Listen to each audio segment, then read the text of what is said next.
I don't need the money from my required minimum distributions to live on. Can I convert my required minimum distributions to a Roth IRA? This is Rich in Scripps Ranch.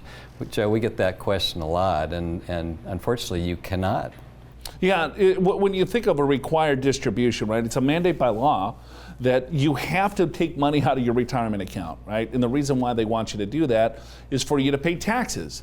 And it's like, all right, well, here, the government is telling me to take $10,000 out, $20,000, $40,000 out. I have to pay the tax anyway, and maybe I have a pension, Social Security, or other income sources where I don't necessarily need to use the full distribution or any of it.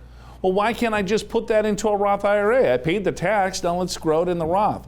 It would be great if we could do that, but unfortunately a distribution is just that. It is a distribution out of the retirement account that needs to be out of any type of retirement account. So a Roth conversion, for instance, would be classified as a rollover, if you will. Yeah, I mean, one thing you could consider is you don't have to take a required minimum distribution this year, 2020. So you actually could, in essence, do it this year, but not normal. Yeah, explain that a little bit more, because I think with the tax legislation, that the CARES Act that came out, and the Secure Act moved the RMD to 72.